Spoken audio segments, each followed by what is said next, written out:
Class 2 ANB। कैसे हो बच्चों? घर पे सब अच्छे से रहना। कल हमने क्या पढ़ा था? कल हमने पढ़े थे विलोम शब्द। आप सब ने विलोम शब्द अपनी अपनी उत्तर पुस्तिका में लिख लिए ना? आपको ये पहले भेज दिए थे, है ना?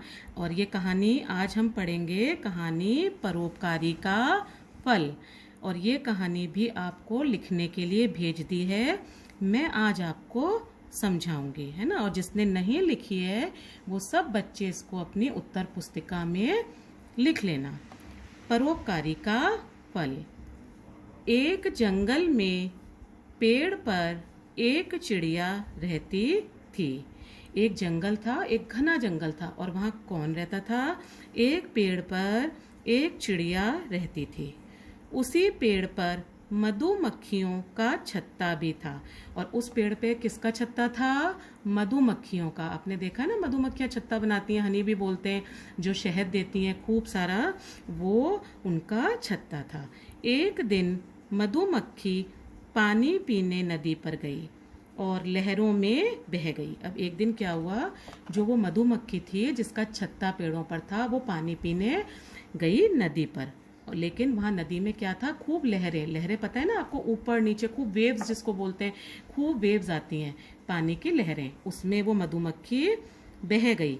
पेड़ पर बैठी चिड़िया। पेड़ पर कौन बैठा था? एक चिड़िया बैठी थी जो देख रही थी कि मधुमक्खी पानी की लहरों में बह गई है। उसने तुरंत जल्दी से एक पत्ता पानी में फेंक दिया। उसने, जो चिड़िया पेड़ पर बैठ के ये सब देख रही थी, उसने जल्दी से एक पत्ता, पेड़ का पत्ता तोड़ा और पानी में फेंक दिया।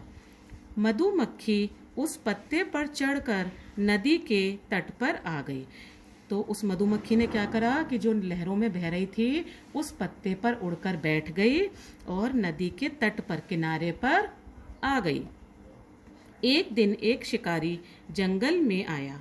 अब एक दिन क्या हुआ, एक शिकारी जो शिकार करता है ना, पशुओं का, पक्षियों का, तीर चलाते हैं और शिकार करके मार देते हैं, तो उनको क्या बोलते हैं? शिकारी। वो एक दिन जंगल में आया।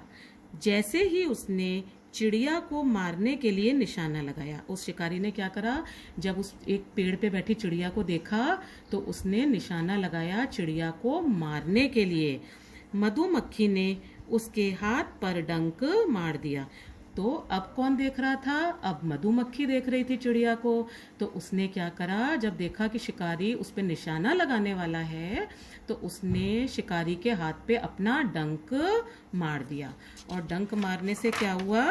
डंक मारने से शिकारी का निशाना चूक गया। शिकारी चिड़िया को नहीं मार पाया और चिड़िया की जान बच गई।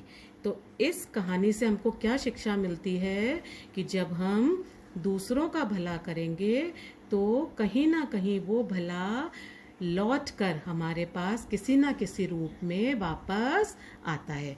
तो हमेशा हमको दूसरों का भला करना चाहिए। शिक्षा है, कर भला तो हो भला। समझ में आया ना आपको? ये छोटी सी कहानी है, आप इसको पढ़ना और अपनी उत्तर पुस्तिका में लिखना। Thank you. God bless you.